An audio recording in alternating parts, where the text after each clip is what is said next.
16 संस्कारों में एक संस्कार यानी चूड़ाकर्म। ऐसे में जब हम प्रथम बार बच्चे के बाल काट रहे हों तब हमें किन मुहूर्तों का चयन करना चाहिए, अर्थात किस नक्षत्र, किस बार, किस तिथि के अंदर हमें बाल काटने चाहिए। वैसे तो हम आपको अपने चैनल के माध्यम से अलग अलग संपूर्ण वर्ष भर के मुहूर्त डेट वाइज भी हम आपको जानकारी देते हैं, लेकिन आज के कार्यक्रम में मैं आपको सिर्फ वह सूत्र बताने वाला हूं।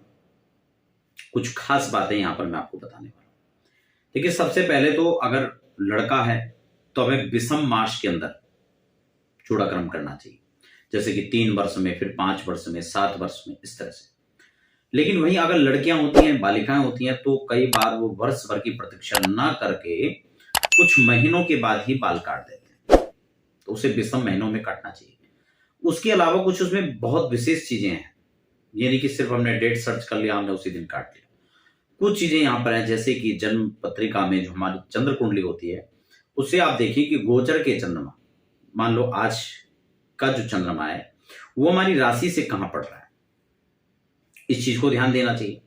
और दूसरी खास बात है, जैसे कि विषम महीनों में कई बार क्या होता है कि मान लो महीना भी चेंज हो रहा है और पौष का महीना लग रहा है, तब हम कैसे चूड़ाक्रम करें, यह वर्ष ही बदल रहा है। ऐसी स्थिति में हम जन्म मास या फिर गर्भाधान का जो मास होता है उससे हम समय को गिन करके इसकी कैलकुलेशन कर सकते हैं। दूसरा महत्वपूर्ण और भी है, मान लो उस समय माता गर्भवती है, फिर बच्चे की मां गर्भवती है, और अगर वो 5 महीने या 5 महीने से ऊपर अगर उसने जो है गर्भधारण किया हुआ है, तो ऐसी स्थिति में अगर 3 वर्ष तक का बालक हो तो चूड़ाक्रम शुभ नहीं माना जाता।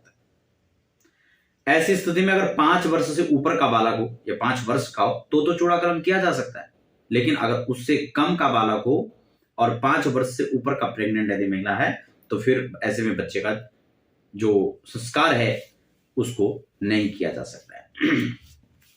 अब यहां पर तिथि आदि की बात कर लेते हैं। तिथि में रिक्ता तिथि और अमावस को छोड़कर अन्य तिथियों में लगभग हम चूड़ाक्रम संस्कार कर सकते हैं। नक्षत्र की बात करें तो स्त्री नक्षत्र, मैत्र नक्षत्र, मृदु नक्षत्र आदि जो नक्षत्र हैं उसमें कर सकते हैं। इसमें अगर लग्न की बात करें तो शुभ लग्न आदि में हम लोग जो है इसमें कर सकते हैं। चैत्र को छोड़कर उत्तरायण का जो मास है उसमें भी चूड़ाक्रम संस्कार किया जा सकता है। वार की बात करें तो क्रूर वारों को छोड़ दे, शनिवार है, रविवार है, मंगलवार है, से सभी शुभ वारों के अंदर आप चूड़ाक्रम कर सकते हैं।